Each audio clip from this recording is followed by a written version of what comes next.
पत्थर का भी बहुत महिमा होता है। पत्थर से शुरू होता है स्थिरता की, स्थिर होने से ही सब दृश्यमान होते हैं। तब जब मूलधारा चक्र, जो सबसे बड़ा खर्चीला चक्र शक्ति का है, वो जब पत्थर में बैठता है, वो पत्थर के साथ रहता है, वो स्थिर होने का प्रयास करता है।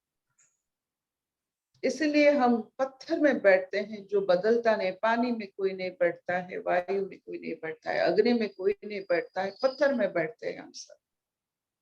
तो पत्थर और मूलधार चक्र का बहुत ही बड़ा दोस्ती है।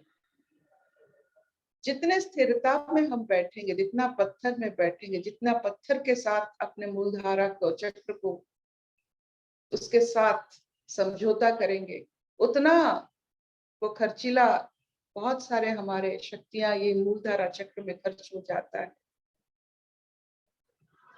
तो पत्थर के साथ रहते रहते मूलधारा चक्र में जब अगर पत्थर का अंश आ जाता है, वो स्थिर हो जाता है, वो शक्तियां जब और खर्च नहीं होते हैं, तो आहिस्ता आहिस्ता लौ जैसे वो और ऊपर उठता है।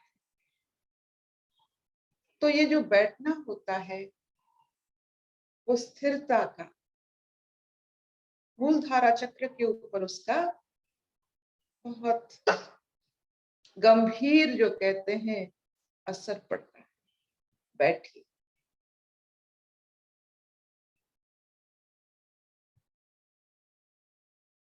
मूलधारा चक्र में बंद को प्रयोग करके, आंख हल्के से बंद करके जब हम सांसें भरते हैं और मन को सांस की नजर रखने की उसको काम सौंप देते हैं, तो ये शरीर मुक्त हो जाता है। गाड़ी जब पार्किंग में रहता है, टो होने की कोई गुंजाइश नहीं रहती है, वैसे ही मन जब सांसों के ऊपर रहता है, मन और टो नहीं होता है, म्युनिसिपालिटी वाले नहीं ले सकते। तो पार्किंग में रखिए, park your mind, park your मूलधारा, ताकि शरीर धास ना रहे।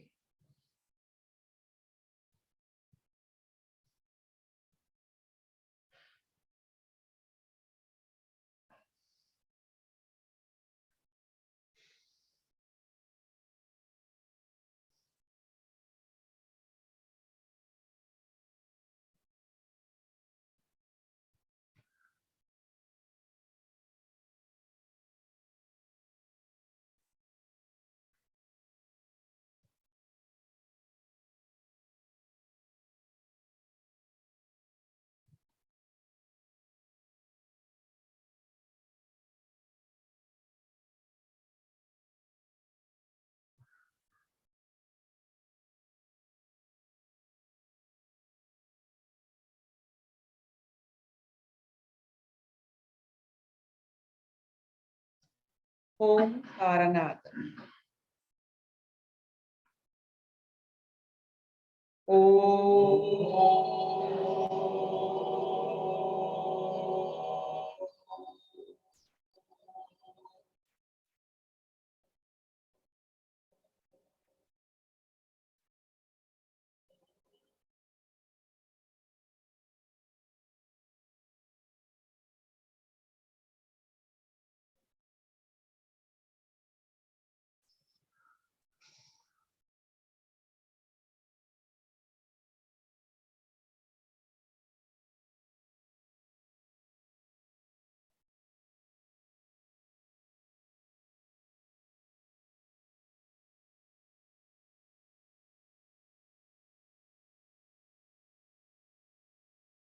ओमकार नाद से इतना नयापन, जैसे सांप जैसे अपना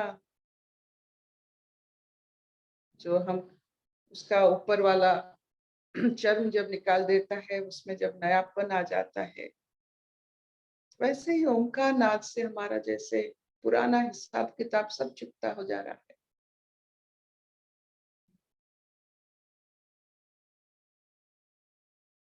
एक नई दृष्टिकोण, एक नई तरह से जीवन जीने की इच्छा होती है। एक ओंकार नाद। ये जो हम कहते रहते हैं, ये अनुभूतियों से है। इस अनुभूति तक आने के लिए आपको ओंकार नाद के साथ रहना पड़ेगा। जैसे पानी के साथ पत्थर रहने से शिवलिंग बनता है, रहना पड़ेगा। शिवलिंग बनने के लिए पत्थर को पानी के साथ रहना पड़ेगा।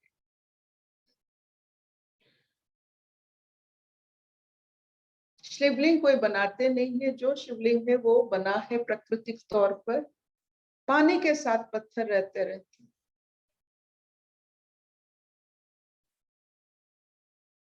तो आपको ओंकार के साथ रहना पड़ेगा उसका असर देखने के लिए।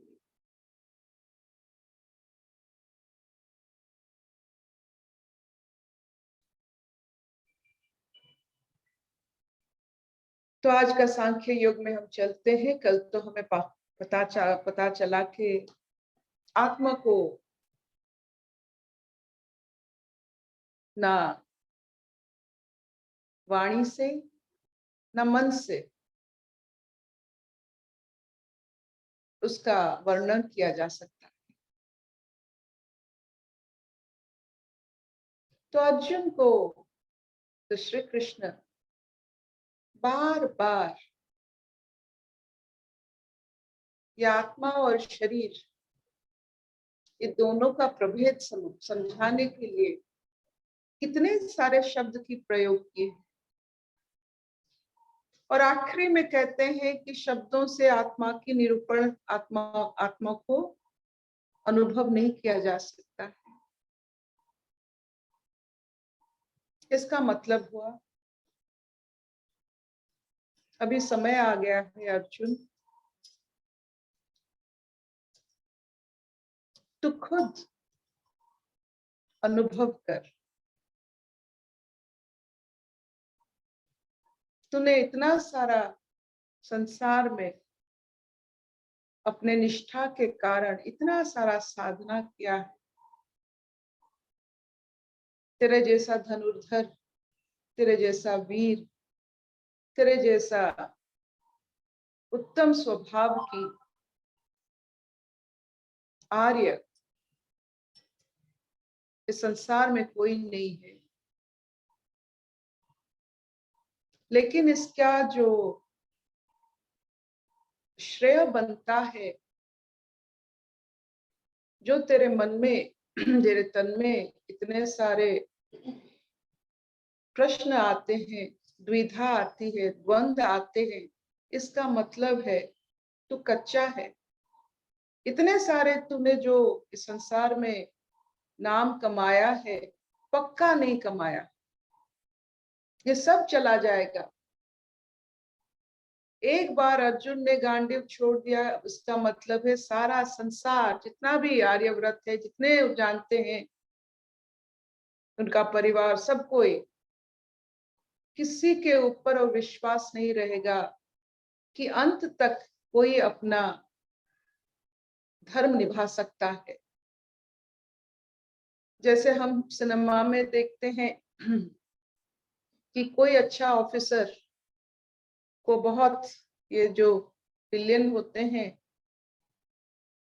उनको रिझाते हैं पैसों से, और सब विलेन सोचते हैं अंत तक उनका कुछ ना कुछ वैल्यू होता है, वो देने से वो ऑफिसर उनका हो सकता है। तो एक मूल्य होता है। तो जिंदगी में हम कितना ऐसे अस्वस्थ परिस्थिति को सामना करते हैं कि अपना धर्म छोड़ देते हैं। तो ये हो जाएगा कि तुझे रिझा लिए ये बंधन में, तो बंधन में तुझे पैसों में, तुझे नाम में कोई तुझे रिझा नहीं सकता। ये बंधन के कारण तू अपना धर्म छोड़ रहा है। तो सबका एक मूल्य होता है। धर्म स्थापना तो फिर कौन करेगा, अगर सब किसी ना किसी बात पर धर्म की स्थापना नहीं करेंगे तो कौन धर्म स्थापना करेगा? Who will bell the cat? कौन करेगा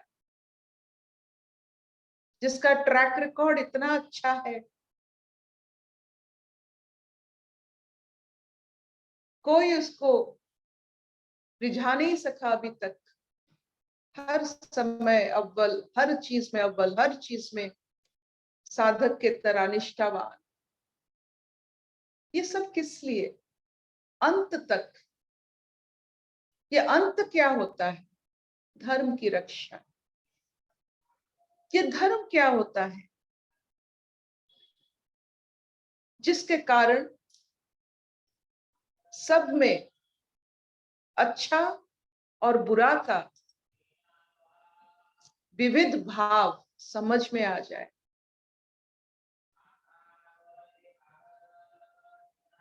बहुत सारे जटिल प्रश्न नहीं है जीवन में। जीवन बहुत बहुत ही सरल है।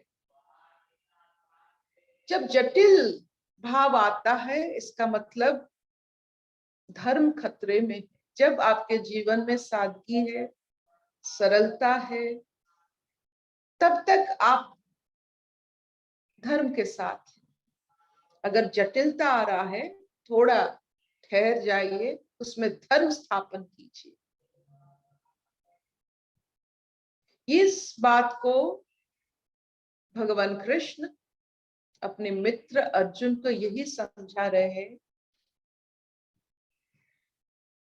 तो जिस वजह से जो कुछ हुआ है उसे अंत कर, अंत तक वैसा रहे,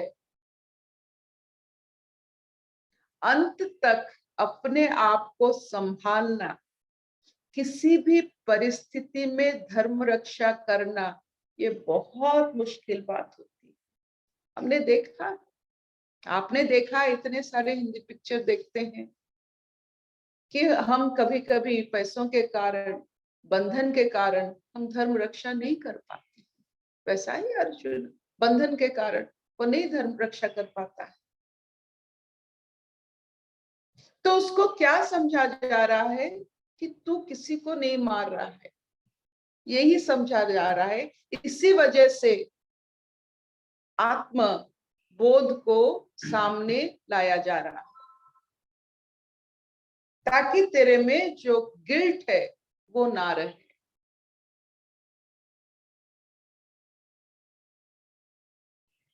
घोड़े घास से अगर दोस्ती करे खाएगा क्या? अगर क्षत्रिय शत्रुओं से दोस्ती करे तो समाज रखेगा कौन? आप देखो कितनी नरम और कितनी कठिन बात होती है, ये कितनी सत्य है और कितनी कठोर होती है।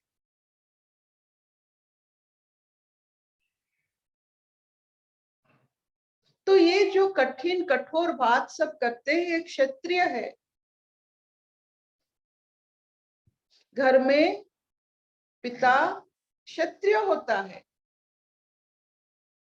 उनको करना पड़ता है धर्म रक्षा करने के लिए, घर को संभालने के लिए। ये सब वर्ण लेना पड़ता है घर में भी। सत्य और कठोर बात समझाते समझाते यहां तक आ गए हैं कृष्ण। छोटा सा श्लोक है, लेकिन हम उनका कितना चेष्टा कर रहे हैं अपने मित्र को समझाने के लिए कि तू कोई खराब काम नहीं कर रहा है ना धर्म के कारण। धर्म मतलब हमने देखा है, महाभारत में पढ़ा है, कहां तक समाज गिर गया था।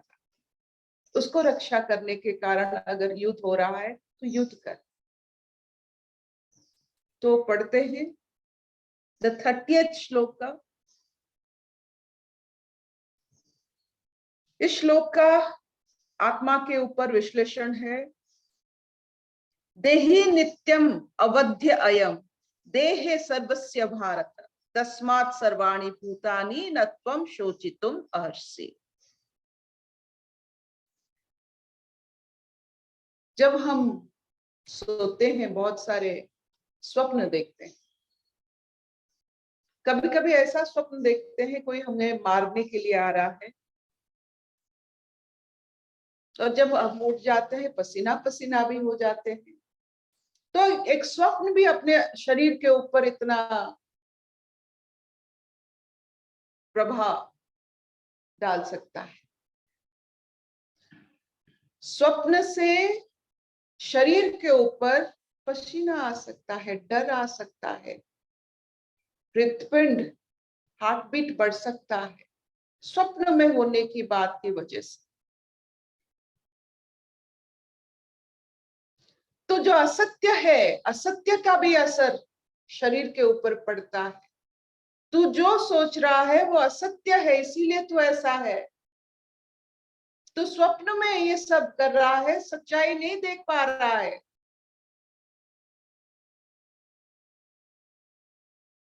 सत्य में तू किसी को नहीं मार रहा है।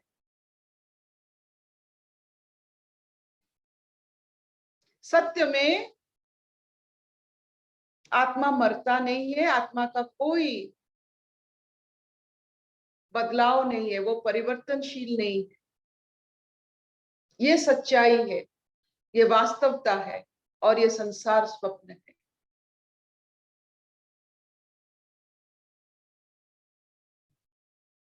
इसलिए आत्मबोध, आत्मबोध,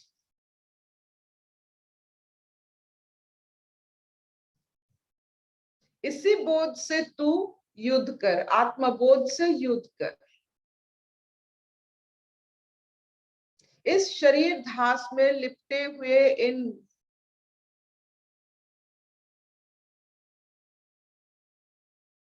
धर्म को, जो राजा होकर भी जो धर्म नहीं रक्षा कर पा रहे हैं, उनको उचित भाव से उनको अपने ये कर्म से मुक्त कर, उनको उनकी आत्मा को उनके शरीर से तो अलग कर दे, ताकि और गिरा हुआ हरकत ना करे। कौन कर रहा है गिरा हुआ हरकत? ये शरीर दास। वो आत्मबोध में नहीं है। जो आत्मबोध में नहीं है वो शरीर रखने की उनका क्षमता नहीं होनी चाहिए। आत्मबोध में जो है उनका शरीर धर्म रक्षा करता है। जो आत्मबोध में नहीं है, सिर्फ शरीर है, वो पागलपन, आदमखोरी, ये सब करेंगे संसार में, उसे अलग कर दे।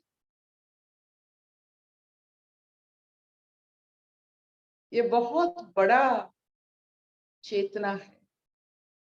आप आत्मबोध से शरीर को संसार की रक्षा के या धर्म के लिए आप जब लगाते हो, इसका शरीर का मान रहता है।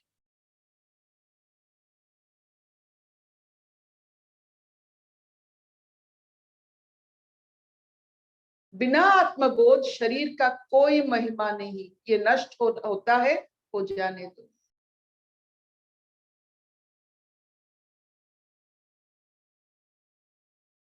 कभी कभी शायद आपने देखा होगा या नहीं देखा होगा, डॉक्टर के जीवन में बहुत सारे ऐसे वक्त आते हैं, हम देखते हैं कि ये शरीर कितना कष्ट पा रहा है।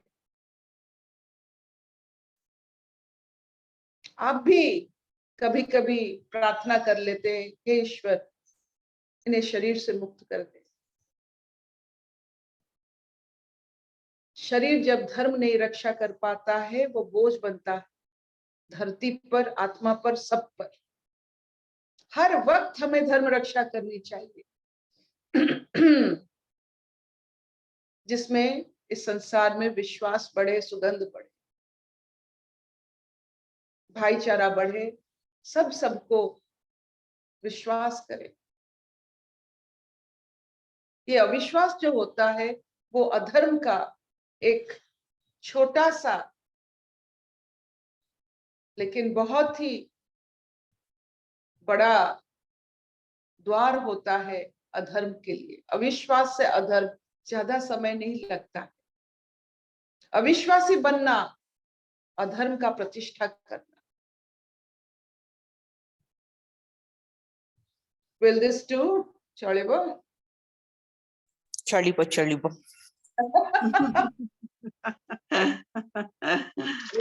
आपसे मिलकर मेरा हिंदी बेहतर होता जा रहा है, आपका उड़िया बेहतर होता जा रहा है। ये सचमुच संगम हो रहा है। बहुत बढ़िया, बहुत बढ़िया। एकदम।